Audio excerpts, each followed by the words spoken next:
Hello friends, welcome to our channel complete study. आज इस video में हम आईसीएस सिरसा ब्रांच के पेपर 1 का मैथ सॉल्यूशन करने वाले हैं, जो पेपर हुआ था 9 अप्रैल को।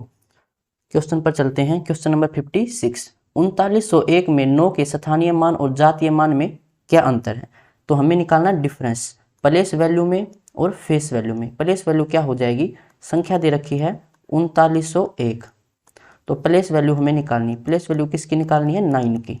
तो ये रहा 9, इसको एज इट इज लिखो 9 को। 9 के बाद कितने अंक हैं? 2, तो 2 जीरो इसके पीछे लगा देंगे। तो प्लेस वैल्यू कितनी हो जाएगी? 900। इसको एक अलग से वीडियो में सीखेंगे कि प्लेस वैल्यू और फेस वैल्यू क्या होती है, बिल्कुल बेसिक से। अब निकालनी में फेस वैल्यू। तो नाम से ही पता लग रहा है, फेस मतलब चेहरा। तो किसकी वैल्यू निकालनी है? फेस 9 की। तो 9 की फेस वैल्यू हो जाएगी 9। जिस भी अंक की आपको फेस वैल्यू निकालनी है तो वही अंक इसका आंसर हो जाएगा। तो 900 में से अब 9 को माइनस करना, क्योंकि इसका डिफरेंस निकालना है। तो 900 में से 9 को माइनस करोगे तो 891 इसका आंसर हो जाएगा, ऑप्शन सी। अब चलते हैं 57 पर। 7 की पावर 95 माइनस 3 की पावर 58, इसमें हमें इकाई का अंक निकालना है। तो इकाई का अंक कैसे निकालते हैं? जो पावर होती है उसको 4 से डिवाइड कर देते हैं। 4 से डिवाइड क्यों करते हैं, ये सब मैंने सिखा रखा है। तो 4 से डिवाइड करेंगे तो 92 पूरा भाग हो जाएगा, रिमाइंडर बचेगा 3। अब ये रिमाइंडर 7 की पावर हो जाएगी, तो 7 की पावर 3 माइनस में 3 की पावर है 58। तो इस 58 को हम 4 से डिवाइड करेंगे तो रिमाइंडर कितना बचेगा? 56 पूरा पूरा भाग हो जाएगा, रिमाइंडर बचेगा 2। तो 3 की पावर 2 हो जाएगी। 7 की पावर 3 कितना होता है? 343। और 3 की पावर 2 होता है 9। तो 343 में हम इकाई का अंक लेंगे तो 3 आएगा, और यहाँ पर तो 9 है ही। तो 3 में से हमें 9 को माइनस करना है। अब 3 में से 9 तो माइनस होगा नहीं, इनके आगे कुछ संख्या भी होगी। ये तो हम इकाई के अंक ले रहे हैं, तो आगे से एक हसल लेंगे तो ये कितना हो जाएगा? 13। 13 में से 9 माइनस करेंगे 4, तो 4 इसका आंसर होगा, ऑप्शन बी। अब चलते हैं 58 पर। किसी बांस का 0.1 और 5/8 भाग क्रम से मिट्टी और पानी में है तथा उसकी शेष लंबाई 2.75 मीटर पानी के ऊपर है। बांस की लंबाई क्या है? तो कुछ भाग मिट्टी में है और कुछ भाग पानी में है। तो निकाल लेते हैं कितना भाग मिट्टी और पानी में है। तो 0.1 यानी कि 1/10 और 5/8, ये टोटल भाग मिट्टी और पानी में है। तो यहाँ से एलसीएम निकालेंगे तो एलसीएम आएगा 40। 10 से डिवाइड करेंगे 4, 4 एकम 4। 8 से डिवाइड करेंगे 5, 5 गुणा 5 25। तो 25 और 4 29, 29/40। अगर 40 टोटल भाग था तो 29 भाग क्या है? सोयल में है और वाटर में है। तो शेष भाग ऊपर रहेगा। अब शेष भाग कितना हो जाएगा? 11। तो 11 भाग अब ऊपर है, और इसकी लंबाई हमें दे रखी है, यानी कि शेष लंबाई ये है और इसकी लंबाई थी 2.75 मीटर। हमें क्या निकालना है? बांस की लंबाई। तो बांस की टोटल लंबाई कितनी थी? 40। तो 40 की वैल्यू हमें यहाँ से निकालनी है। तो ये हो जाएगा 2.75 डिवाइड में 11, ये 1 की वैल्यू है। निकालनी है 40 की, तो 40 से मल्टीप्लाई। यहाँ से अगर हम पॉइंट हटाएंगे तो नीचे आएगा 100। अब ये हो जाएगा 11 से कैंसिल करेंगे तो 11 दूनी 22, 5 बचेगा, 11 पंजे 55, 25 चौका 100। 4 से कैंसिल करेंगे 40 को तो बचेगा 10, यानी 10 मीटर अब बांस की लंबाई थी टोटल, ऑप्शन ए। चाहो तो यहाँ से आप फ्रैक्शन में भी सोल्व कर सकते हो। जैसे 29/40 भाग ये है मिट्टी और पानी के अंदर, तो शेष भाग रह जाएगा 11/40। तो इसकी लंबाई कितनी थी? 2.75। आपको निकालनी बांस की लंबाई। तो भिन्न में कंप्लीट वैल्यू होती है 1 के बराबर, तो 1 की वैल्यू निकालोगे तो यहाँ से भी इतना ही आएगा, 2.75 डिवाइड में 11 और मल्टीप्लाई में फिर 40 हो जाएगा।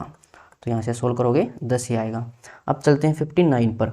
एक नाव धारा के विरुद्ध 7 किलोमीटर जाने में 42 मिनट लेती है। यदि धारा का वेग 3 किलोमीटर पर हावर हो तो शांत जल में नाव की चाल क्या होगी? क्वेश्चन को कर लेते हैं थोड़ा छोटा।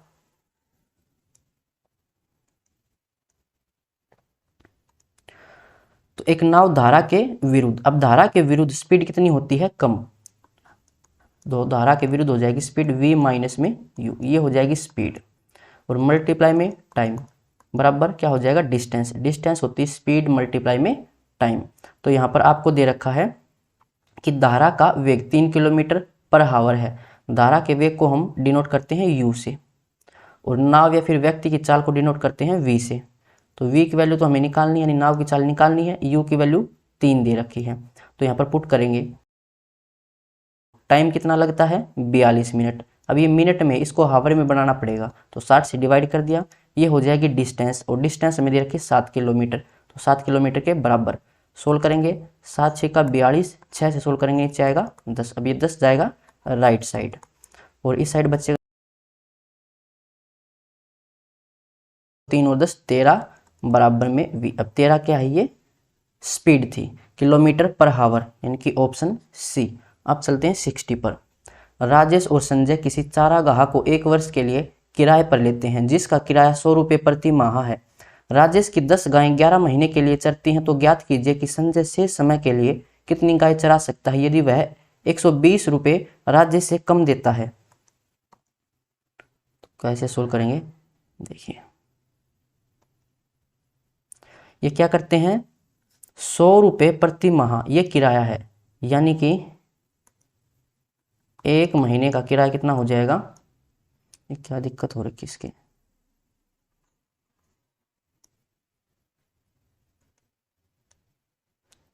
एक महीने का किराया कितना है 100 रुपये, और ये लेते हैं 1 वर्ष के लिए यानी कि 12 महीने के लिए, तो 12 महीने का किराया कितना हो जाएगा 1200 रुपये। कौन कौन थे ये, राजेश और संजय, यहाँ पर लिख लेते हैं राजेश और ये है संजय। फिर लास्ट में एक बात और बोली थी कि संजय राजेश से 120 रुपये कम देता है। मान लेते हैं कि राजेश ने x रुपये दिए तो संजय ने कितने दिए होंगे, इससे 120 रुपये कम, और ये टोटल रुपए कितने थे 1200, क्योंकि टोटल किराया 1200 था 1 वर्ष के लिए। तो ये हो जाएगा 2x बराबर में 120 को इस साइड लेके आएंगे तो प्लस में, यानी कि 1320। तो x की वैल्यू यहाँ से होगी 2 छिक्का 12, 2 छिक्के 12, 660।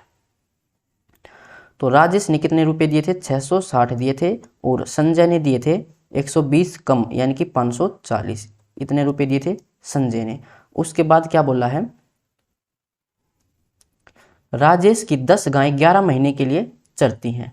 यहाँ पर मानते हैं राजेश और ये संजय, तो राजेश की 10 गायें 11 महीने के लिए चरती हैं, और संजय की शेष समय के लिए, कितने समय के लिए इन्होंने किराए पर लिया था 1 वर्ष के लिए, यानी कि 12 महीने के लिए। तो 11 महीने तो राजेश ने चराए और 1 महीना अब रह जाएगा, 1 महीने ये चराएगा संजय। तो मान लेते हैं कि संजय की गायें थी x, और ये बराबर हो जाएगा, अब राजेश का टोटल किराया कितना था 660, तो ऊपर 660 नीचे संजय का किराया था 540। अब इसको सोल्व कर लेंगे, x की वैल्यू निकालनी, 0 से 0 कैंसिल, 11 से कैंसिल करेंगे, 11 6 का 66, 6 से करेंगे 6 नहीं में 54, क्रॉस मल्टीप्लाई करेंगे तो 9 इस साइड आएगा तो 90, और x इस साइड जाएगा तो x मल्टीप्लाई 1 यानी कि x, तो x बराबर 90। x हमने क्या मानी थी, संजय की गायें, तो ये हो जाएगा ऑप्शन ए। अब चलते हैं 61 पर। किसी वस्तु के मूल्य में 40% कमी की जाती है तो उसकी बिक्री में 50% की वृद्धि हो जाती है, तो राजस्व में इसका क्या प्रभाव पड़ेगा। इसके हो जाएंगे 2 तरीके, एक तो डायरेक्ट फॉर्मूले से कर लेते हैं, एक बेसिक से देख लेते हैं। देखो एक फॉर्मूला होता है a प्लस बी प्लस में ए बी डिवाइड में 100, सक्सेसिव परसेंटेज का ये फॉर्मूला होता है, परसेंटेज चैप्टर में मैंने इसको सिखाया था। तो क्या बोला कि 40% की कमी है, तो माइनस से डिनोट करेंगे, a की वैल्यू कितनी हो जाएगी -40, b की वैल्यू हो जाएगी 50% की वृद्धि यानी कि प्लस में होगा तो प्लस का 50। अब इन दोनों की मल्टीप्लाई करेंगे तो प्लस माइनस माइनस, और ये हो जाएगा 2000 डिवाइड में 100, 2 0 से 2 0 कैंसिल, यहाँ से कितना आएगा प्लस का 10 और यहाँ से माइनस का 20, तो टोटल हो जाएगा माइनस का 10। अब माइनस का 10 है, इसका मतलब 10% की कमी है, तो ऑप्शन ए इसका आंसर हो जाएगा। अगर बेसिक से देखो तो बेसिक हो जाएगा, ये प्राइस दे रखा है, प्राइस में क्या हुआ 40% की कमी, 40% होता है 2/5, अगर प्राइस पहले 5 था तो 2 की कमी हो जाएगी, तो अब हो जाएगा 3, और उसके बाद इसने बोला तो उसकी बिक्री में 50% की वृद्धि हो जाती है, तो कंजम्पशन में ये हो जाएगा 50% की वृद्धि यानी कि 1/2, तो 2 से 3 कंजम्पशन कह सकते हो, फिर इसको सेल कह सकते हो क्योंकि हमें तो बेचना है। तो यहाँ से हमें टोटल रिवेन्यू निकालना है, टोटल रिवेन्यू हो जाएगा दोनों की मल्टीप्लाई, तो 5 × 2 10, 3 तिया 9, तो 1 की कमी हो जाएगी यहाँ से किसके ऊपर 10 के ऊपर, और मल्टीप्लाई में 100, तो ये हो जाएगा 10% की कमी, ऑप्शन ए। अब चलते हैं 62 पर। एक व्यापारी 25,000 अंकित मूल्य वाली एक किसी वस्तु को 20% और 5% क्रमवार बट्टों के साथ खरीदता है। वह इसकी मरम्मत पर 1,000 व्यय करता है तथा इसे 25,000 में ही बेच देता है, तो उसके लाभ या हानि का प्रतिशत कितना होगा।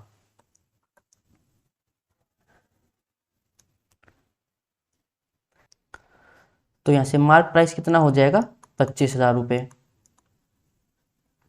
फिर इसने बोला है कि वो दो डिस्काउंट प्राप्त करता है 20% का और 5% का, तो वो कितने में खरीदेगा। कॉस्ट प्राइस हो जाएगा 25,000 था मार्क प्राइस, इस पर उसने दो डिस्काउंट प्राप्त किए, तो एक तो 20% का डिस्काउंट प्राप्त किया तो 80% में खरीदेगा, तो इसका 80/100। फिर दूसरा डिस्काउंट था 5% का, 5% का डिस्काउंट उसने ले लिया तो खरीदेगा कितने में 95% में, तो अब इसका 95% निकालना पड़ेगा। इस 2 जीरो से ये 2 जीरो कैंसिल, इस 2 जीरो से एक ये जीरो और एक ये जीरो कैंसिल। अब इसको सोल्व कर लेते हैं। 25 8 200 हो जाएगा, 200 और 95 की मल्टीप्लाई करेंगे तो 2 जीरो तो ये हो जाएंगी और 2 5 10, 2 9 18 और 1 19, यानी कि 19,000 में उसने इसको खरीदा। फिर बोल रहा है कि 1,000 उसकी मरम्मत पर खर्चा हो गया, तो 1,000 मरम्मत पर खर्चा हो गया, तो कुल उसको 20,000 में ये सामान पड़ा, यानी कि ये क्या है सीपी। 20,000 में उसने को खरीदा। फिर कह रहा कि 25,000 में उसने उसको बेच दिया, तो सेलिंग प्राइस 25,000। कितने का प्रॉफिट हो जाएगा 5,000 का। 5,000 का प्रॉफिट किसके ऊपर, प्रॉफिट लॉस हमेशा सीपी के ऊपर निकलते हैं, यानी कि 20,000 के ऊपर, और मल्टीप्लाई में 100। 3 जीरो से 3 जीरो कैंसिल, इस 1 जीरो से ये 1 जीरो कैंसिल, 2 से कैंसिल करेंगे 2 5 10, यानी कि 5 × 5 25%। 25% क्या प्रॉफिट, तो ये हो जाएगा ऑप्शन बी। अब चलते हैं 63 पर। एक क्रिकेट खिलाड़ी का उसके द्वारा खेली गई 64 पारियों के रनों का कोई औसत था। उसकी 65वीं पारी में उसे शून्य के स्कोर पर आउट कर दिया जाता है। इससे उसकी औसत रन संख्या 2 रन कम हो जाती है। उसकी नई औसत रन संख्या क्या होगी। आपको पता है एवरेज का फॉर्मूला क्या होता है, सम ऑफ ऑल वैल्यूज डिवाइड में नंबर ऑफ वैल्यूज। यहाँ पर हमें क्या निकालना है, एवरेज की जगह यहाँ पर क्या है औसत रन, यानी कि एवरेज रन निकालने हमें यहाँ पर। अब सम की जगह यहाँ पर हो जाएगा टोटल रन, और नंबर ऑफ वैल्यूज की जगह यहाँ पर है इनिंग्स।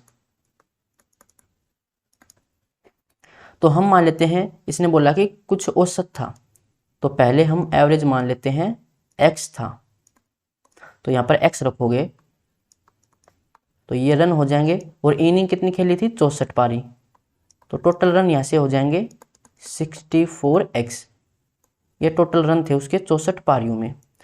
फिर 65वीं पारी में उसे शून्य के स्कोर पर आउट कर दिया जाता है, तो 65वीं पारी में उसने एक भी रन नहीं बनाया, तो 64x प्लस में 0, ये है 65 पारियों तक रन। अगर हम रन को डिवाइड कर दें इनिंग से, तो इनिंग कितनी खेली उसने 65, तो ये हो जाएगा उसका एवरेज। और ये एवरेज जो पहले एवरेज था उससे 2 रन कम है। पहले एवरेज था x, तो अब कितना हो जाएगा x माइनस में 2। इसको यहाँ से सोल्व कर लो क्रॉस मल्टीप्लाई करके, तो 64x बराबर में 65x माइनस में 130, तो ये हो जाएगा 64 को इस साइड लेके जाएंगे 130 को इस साइड, तो x बराबर 130। तो पहले ये था औसत रन संख्या।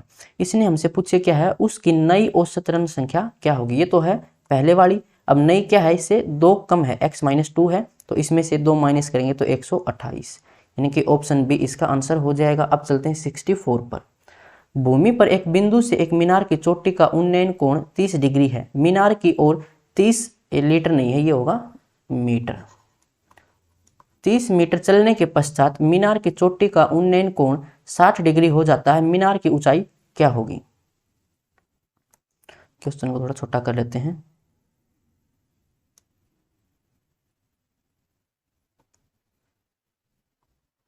इसको बिना ट्रिग्नोमेट्री के ही सोल्व करेंगे।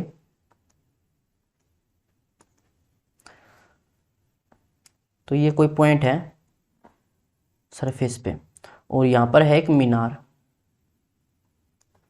तो इस पॉइंट से इस मीनार पर एक उन्नयन कोण कितना है 30 डिग्री का। फिर यहां से 30 मीटर मीनार की तरफ चलने के बाद मान लिया वो यहां पर पहुंचा, फिर यहां से जो उन्नयन कोण है वो है 60 डिग्री का, और ये हाइट जो डिस्टेंस है वो है 30 मीटर। तो हमें क्या निकालना है, मीनार की ऊंचाई, ये वैल्यू हमें यहाँ से निकालनी है। कैसे सोल्व करेंगे वो देखिए। यहाँ पर 2 ट्राइंगल बनेंगे, एक तो कंप्लीट ट्राइंगल बड़ी वाली। सबसे पहले हम ये डिस्टेंस और मान लेते हैं कि ये डिस्टेंस x है। तो यहाँ से एक कंसेप्ट समझिए। कंसेप्ट क्या होता है, जैसे एक ट्राइंगल है, अगर ये एंगल 30 डिग्री है ये एंगल तो हमेशा 90 डिग्री होगा, क्योंकि कोई भी मीनार है या कोई दीवार है तो वो बिल्कुल सीधी होती है, सरफेस पर 90 डिग्री होती है। तो ये एंगल कितना हो जाएगा 60 डिग्री। अगर ये 90 है, ये 30, तो ये 60 होगा, क्योंकि ट्राइंगल में सभी एंगल का सम होता है 180 डिग्री। तो यहाँ से समझना, अगर 30 डिग्री के सामने जो वाली भुजा है इसकी लंबाई a है, तो 60 डिग्री के सामने जो साइड है उसकी लंबाई √3a होगी हमेशा, ये याद रखना है। क्योंकि 30 के सामने अगर छोटी है तो 60 के सामने थोड़ी उससे बड़ी होगी, बड़ी है तो √3 की मल्टीप्लाई कर देना, ऐसे याद रख सकते हो। तो यहाँ से अगर हम बड़ी ट्राइंगल बनाएं,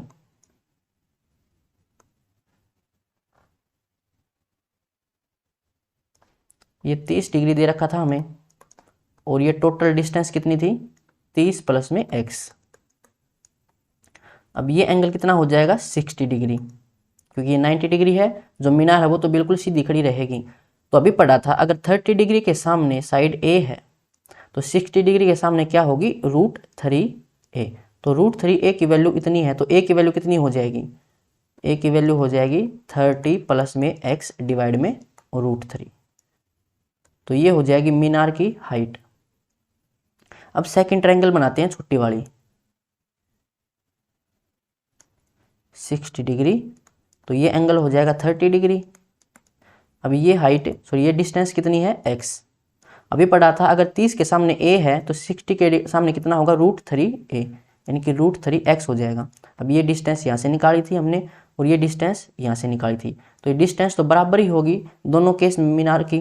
तो √3x बराबर 30 प्लस में x डिवाइड में √3।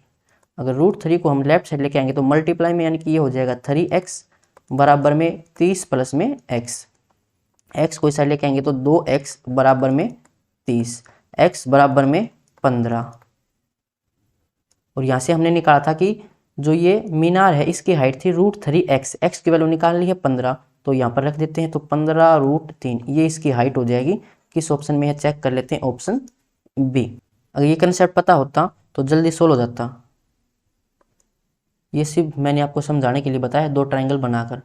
मैं चाहता तो इसको यहाँ से सोल्व कर सकता था। देखो ये 30 है तो बड़े ट्रायंगल लूंगा तो मैं ये 60 हो जाएगा, 60 के सामने 30 प्लस में x है, तो यहाँ से मैं निकालता कि 30 प्लस में x डिवाइड में √3 होगा ये। फिर छोटे ट्रायंगल लेता 60 वाली, 30 के सामने x है तो यहाँ से निकालता फिर मैं x √3, फिर इन दोनों को बराबर रख देता, डायरेक्ट निकल कर आ जाता। अब चलते हैं 65 पर। संजय मंझानी के पास कुछ मुर्गी और कुछ बकरियां हैं, जिनके कुल सिरों की संख्या 48 और कुल पैरों की संख्या 150 है, तो मुर्गी एवं बकरियों की संख्या के बीच का अनुपात क्या होगा। तो इसको हम कर लेते हैं एलिगेशन मेथड से। एक मेथड होता है एलिगेशन से भी शॉर्ट होता है, उसमें और जल्दी सोल्व कर सकते हैं, लेकिन वो तरीका फिर आप 2-3 दिन के अंदर भूल जाओगे। तो एलिगेशन को हमेशा प्रेफर करना। इसमें हमें क्या बोला कि कुछ तो हम मुर्गियां कुछ हम बकरी, हम मान लेते ये हैंस हैं और ये हैं गोट। हम एलिगेशन लगाएंगे इनके पैरों की संख्याओं में, और जो रिजल्ट निकल कर आएगा वो आएगा सिरों की संख्या, सिरों की संख्या का अनुपात, या फिर हम बोल सकते हैं जितने सिर होते हैं उतने ही जानवर होंगे, क्योंकि हर एक जानवर के एक ही सिर होता है। तो जानवर है यहाँ पर कुल सिरों की संख्या है 48। अगर हम माने कि सभी जानवर मुर्गियां हैं तो एक मुर्गी के पैर होते हैं 2, तो 48 मुर्गियों के पैर कितने हो जाएंगे 96। हमने सभी जानवर मुर्गियां मान ली थी। अब हम यहाँ पर सभी जानवरों को बकरियां मान लेते हैं, तो एक बकरी के 4 पैर होते हैं। अगर 48 के 48 बकरियां होती तो इनके टोटल पैर कितने हो जाते 48 गुना में 4, यानी कि 4 8 32, 3 4 चौके 16 और 3 19, यानी कि 192 पैर हो जाते। और पैरों की संख्या हमें दे रखी 150, तो यहाँ पर बीच में लिखेंगे 150। अब एलिगेशन लगा लेते हैं, इनका डिफरेंस कितना हो जाएगा 50 और 4 54। यहाँ से एलिगेशन लगाएंगे तो 42 आएगा, ये इनकी रेशियो हो जाएगी। इसको हम 6 से कैंसिल कर सकते हैं, 6 7 42, 6 9 में 54, तो 7:9। पूछा क्या है, मुर्गी एवं बकरियों की संख्या के बीच अनुपात, तो ये मुर्गियों की रेशियो है 7 और ये है बकरियों की 9, तो ऑप्शन बी इसका आंसर हो जाएगा। यहाँ से अगर आप संख्या भी निकालना चाहो तो टोटल रेशियो तो है 16, टोटल 16 सिरों की संख्या है, टोटल 16 फिर जानवर हैं, और जानवर हमें 48 दे रखे हैं, तो 16 बराबर 48, 7 की वैल्यू निकाल सकते हो, 9 की वैल्यू निकाल सकते हो। अब चलते हैं 66 पर। दोनों सिरों से खुली एक बेलनाकार नली धातु की बनी है। इस नली की आंतरिक व्यास 11.2 सेंटीमीटर है तथा इसकी लंबाई 21 सेंटीमीटर है। धातु प्रत्येक स्थान पर 0.4 सेंटीमीटर मोटी है, धातु का आयतन कितना होगा।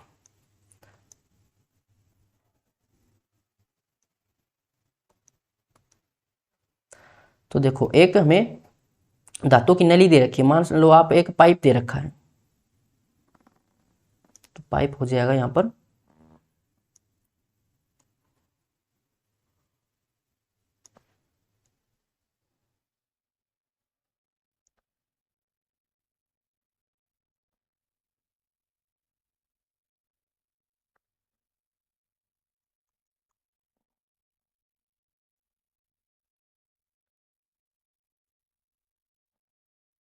ये हो जाएगा पाइप। अब इसमें हमें आंतरिक जो व्यास है, व्यास यानी कि डायमीटर, ये दे रखा 11.2 और जो इसकी मोटाई है वो मोटाई दे रखी है यहाँ से लेकर यहाँ तक 0.4 सेंटीमीटर की, और इसकी लंबाई दे रखी है 21 सेंटीमीटर की। यहाँ से हमें निकालना है कि धातु का आयतन कितना होगा। धातु कहाँ पर यूज होगी, ये यहाँ पर बीच में से ये खोखला है और धातु यहाँ पर होगी, ये धातु होगी। यहाँ पर एक पाइप दिखा देता हूँ आपको, फिर अच्छे से समझ जाओगे।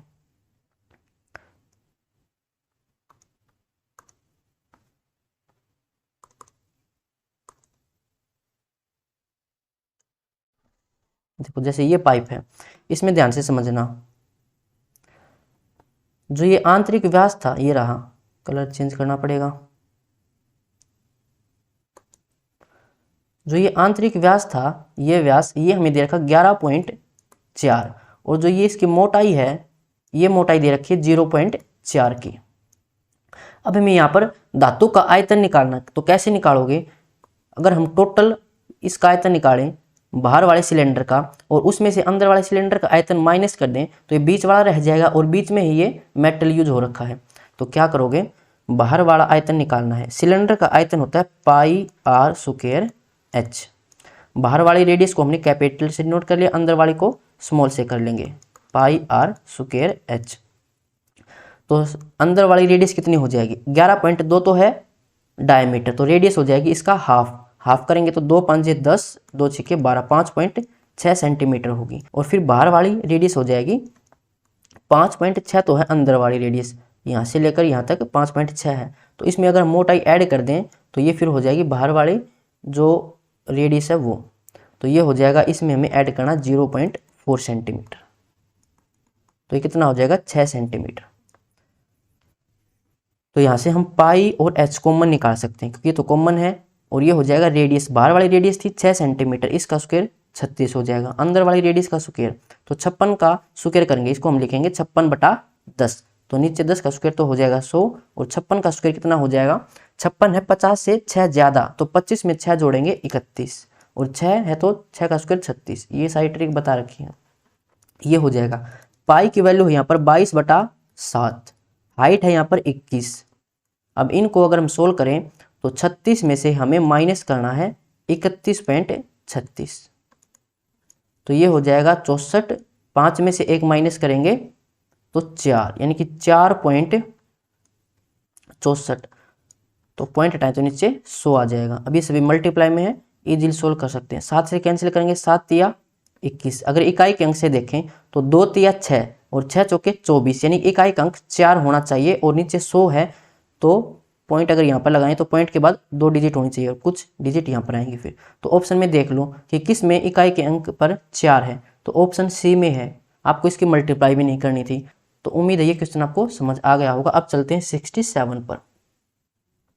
ब्याज की किसी वार्षिक दर से किसी धनराशि का 1 वर्ष का साधारण ब्याज 260 रुपये तथा उसी धनराशि का 2 वर्ष का चक्रवृद्धि ब्याज 540.8 है, तो ब्याज की वार्षिक दर क्या होगी। इसको मैंने बताया था ट्री मेथड से, जब कंपाउंड इंटरेस्ट हमने सीखा था ओड वाले मैथ में, तो उसमें बताया था इसका ट्री मेथड। देखो, हर साल साधारण ब्याज बराबर होता है और 2 साल हमें यहाँ पर दे रखे हैं, ये पहला साल, ये दूसरा साल। अगर पहले साल सिंपल इंटरेस्ट है 260 रुपये, तो दूसरे साल भी 260 ही रुपये रहेगा। तो टोटल सिंपल इंटरेस्ट कितना हो जाएगा 2 साल में, तो ये हो जाएगा 400, 120 यानी कि 520। ये 2 साल का सिंपल इंटरेस्ट है और 2 साल का कंपाउंड इंटरेस्ट है 540.8, ये है कंपाउंड इंटरेस्ट। तो इनके बीच अंतर कितना है 20.8 का, तो ये अंतर हम नीचे लिखते हैं, 20.8 का ये अंतर है। यहाँ पर जो पहली लाइन होती है इसमें हम सिंपल इंटरेस्ट लिखते हैं। ट्री मेथड को देख लेना अगर समझ नहीं आए तो आपको। और ये होता है compound interest minus simple interest. पहली लाइन को छोड़कर जितनी भी लाइन नीचे बनेगी वो सब compound interest minus simple interest होता है, अगर ये 3 या फिर 4 साल का होता तो। अब ये 260 का कितने परसेंट है, 20.8, यही हमें निकालना है। तो 20.8 260 का कितने प्रतिशत है, पॉइंट हटाएंगे तो नीचे 10 आएगा, और परसेंटेज में निकालने के लिए 100 से मल्टीप्लाई करते हैं। 0 से 0 कैंसिल, अब ये हो जाएगा 1 0 से ये 0 कैंसिल हो जाएगी। तो 26 का ये कितना मल्टीपल है, 8 मल्टीपल, तो 8% इसकी रेट हो जाएगी ऑप्शन सी। अब चलते हैं 68 पर। कुछ टॉफियां 10 रुपये में 11 के भाव से तथा उतनी ही टॉफियां 10 रुपये में 9 के भाव से खरीदी गई। यदि कुल भंडार को 1 रुपये प्रति टॉफी के भाव से बेचा गया हो तो पूरे सौदे में लाभ अथवा हानि बताइए।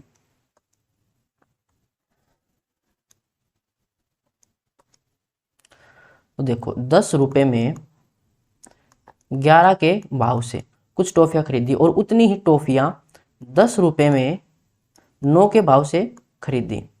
तो टॉफियां तो इसने बराबर बोल रखी है, देखो उतनी ही टॉफियां ये लिख रखा, तो टॉफियां बराबर करनी पड़ेंगी। तो 11 गुणा 9 कर लेंगे तो यहाँ पर भी 9 की मल्टीप्लाई। अब 99 टॉफियां हैं तो यहाँ पर 11 की मल्टीप्लाई कर लेंगे, तो यहाँ पर भी 11 की मल्टीप्लाई। तो ये हो जाएंगे 99 टॉफियां, यहाँ पर भी 99 टॉफियां बराबर हैं। यहाँ से रुपये होंगे 90 और यहाँ से होंगे 110, तो टोटल रुपये कितने हैं 200। और टॉफियाँ खरीदी थी 99 और 99 198 टॉफियाँ खरीदी 200 रुपये में। तो खरीदी तो इसका मतलब ये है सिप्पी। फिर इसने बोला है यदि कुल भंडार को हम 1 रुपये प्रति टॉफी के भाव से बेच दें तो 198 टॉफियाँ हैं, अगर हम एक टॉफी को 1 रुपये में बेचें तो 198 को 198 में बेचेंगे, इनकी सेलिंग प्राइस हो जाएगा 198 रुपये। अब देखो खरीदी 200 में, बेची 198 में, ये तो हानि हो गई। कितने की हानि हो गई, 2 रुपये की। किसके ऊपर, सिप्पी के ऊपर। सिप्पी था 200 मल्टीप्लाई में 100, 2 0 से 2 0 कैंसिल, 2 से 2 कैंसिल, यानी कि 1%। 1% क्या ये, हानि, ऑप्शन ए। अब चलते हैं 69 पर। साझेदारी के एक व्यापार में ए ने 1/6 पूंजी 1/6 समय के लिए लगाई, बी ने 1/3 पूंजी 1/3 समय के लिए तथा सी ने शेष पूंजी पूरे समय के लिए लगाई। कुल 1,38,000 के लाभ में से बी का भाग क्या होगा। पार्टनरशिप से ये क्वेश्चन है। कितने परसेंट है, 3, ए बी और सी। यहाँ पर लिखेंगे इन्वेस्टमेंट, यहाँ पर लिखेंगे टाइम। इन्वेस्टमेंट और टाइम की मल्टीप्लाई ही होती है प्रॉफिट। तो ए ने 1/6 पूंजी और बी ने 1/3 पूंजी। चाहो तो भिन्न में भी लिख सकते हो, लेकिन भिन्न से बचना चाहो तो आप देखो यहाँ पर नीचे कितना है 6 और यहाँ पर कितना है 3। तो 6 और 3 का कोई मल्टीपल मान लेना। तो 6 और 3 का मल्टीपल हम 6 ही मान लेते हैं कि टोटल इन्वेस्टमेंट थी 6। ये हमने मान ली। चाहो तो फ्रैक्शन से सोल्व कर सकते हो या फिर एक्स से सोल्व कर सकते हो, सोल्व हो जाएगा। तो टोटल इन्वेस्टमेंट हमने 6 मान ली। फिर ए ने इसका 1/6, तो इसका 1/6 कितना होगा 1, यानी कि ए ने इन्वेस्ट किया 1 रेशियो, और बी ने 1/3 कुल पूंजी का 1/3 निवेश किया, यानी कि 2 रेशियो। तो बी ने इन्वेस्ट की 2 रेशियो, और सी ने शेष पूंजी, टोटल पूंजी थी 6, दोनों ने कर दी 3 इन्वेस्ट, तो बची कितनी 3। तो सी कितनी कर देगा, शेष बची हुई यानी कि 3। उसके बाद हम चलते समय पर। देखो समय यहाँ पर नीचे है 6 और यहाँ पर है 3, तो ये भी इसका कोई मल्टीपल मान लो आप।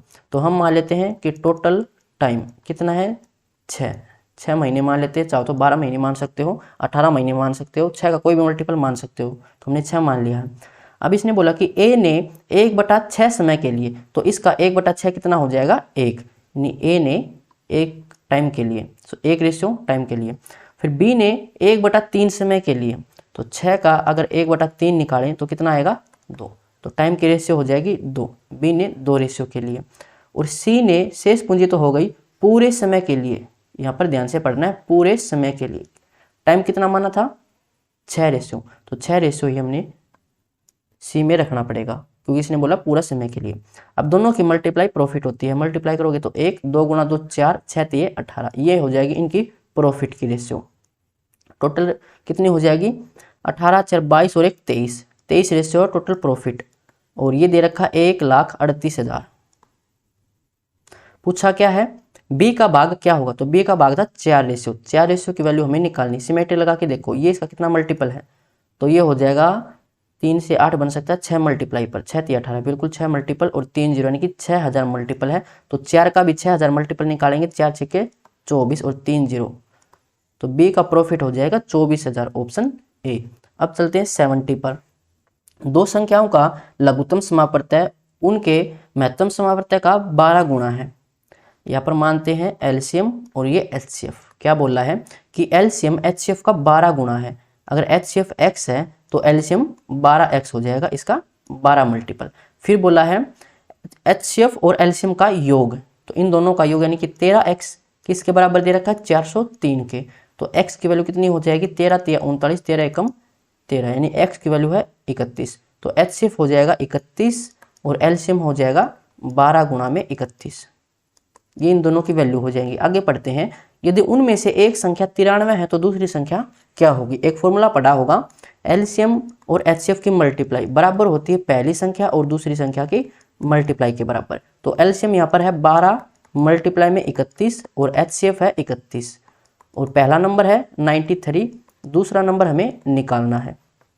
तो 31 से कैंसिल करेंगे तो इसका 3 मल्टीपल है, 3 से कैंसिल करेंगे तो 3 चौके 12, 4 और 31 की मल्टीप्लाई करेंगे, 4 एकम 4, 4 तिये 12, यानी कि 124 है दूसरी संख्या, ऑप्शन ए। अब चलते हैं 71 पर।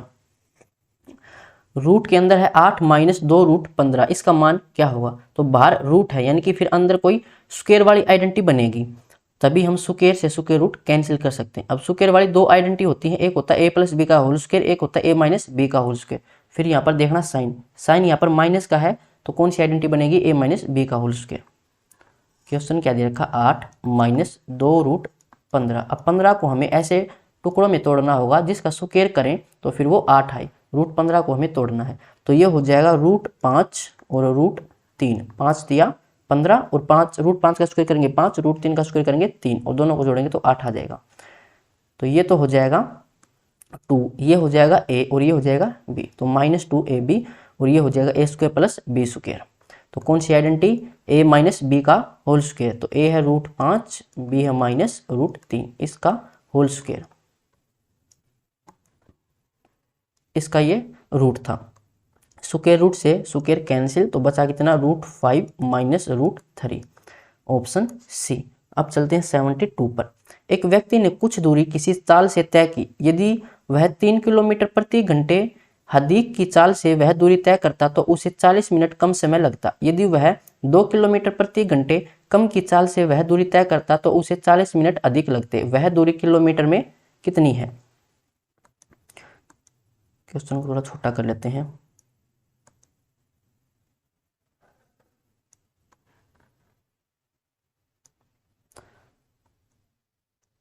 जब मैंने वॉल्यूम 2 में टाइम एंड डिस्टेंस पढ़ा था तब एक फॉर्मूला बताया था।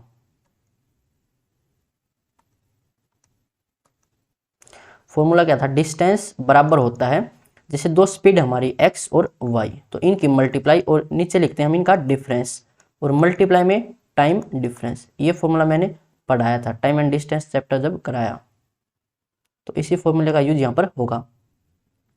डिस्टेंस हमें यहाँ पर निकालनी है, तो डिस्टेंस बराबर में पहली लाइन बोली है, एक व्यक्ति ने कुछ दूरी किसी चाल से तय की। हम मान लेते हैं कि जो उसने स्पीड थी उसकी वो x थी पहले, तो पहले स्पीड x थी, फिर 3 किलोमीटर प्रति घंटे अधिक की चाल से फिर स्पीड कितनी होगी, 3 किलोमीटर की बढ़ गई, 3 किलोमीटर पर हावर की बढ़ गई। और नीचे हम लिखते हैं इनका डिफरेंस, तो इनका डिफरेंस कितना है 3 का, ज़्यादा में से कम को माइनस करेंगे तो 3 आएगा। और मल्टीप्लाई में टाइम डिफरेंस, टाइम डिफरेंस कितना है 40 मिनट कम समय लगता है, तो डिफरेंस ये कम समय लगता है यानी कि 40, यह मिनट में हमें बनाना पड़ेगा हावर में, तो 60 से इसको डिवाइड कर देंगे। तो पहली कंडीशन से ये इक्वेशन बनी है। फिर सेकंड कंडीशन देखते हैं कि डिस्टेंस बराबर, यदि वह 2 किलोमीटर प्रति घंटे की कम की चाल से चले, पहले चाल थी उसकी x, फिर चाल हो गई x - 2, नीचे लिखते हैं डिफरेंस, दोनों का डिफरेंस है 2, मल्टीप्लाई में टाइम डिफरेंस, टाइम डिफरेंस है 40 मिनट अधिक लगते, यानी कि टाइम डिफरेंस तो है 40 मिनट। अब ये मिनट में तो इसको भी हमें हावर में बनाना पड़ेगा, तो 60 से डिवाइड कर दिया, ये हो जाएगी सेकंड इक्वेशन।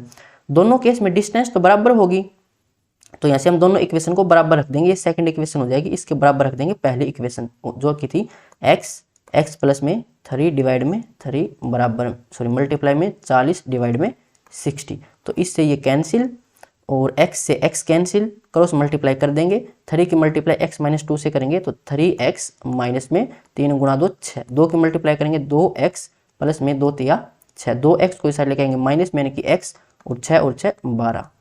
तो पहले उसकी स्पीड कितनी थी 12 किलोमीटर पर हावर की। अब किसी भी इक्वेशन में इसकी वैल्यू रख दो, डिस्टेंस आ जाएगी।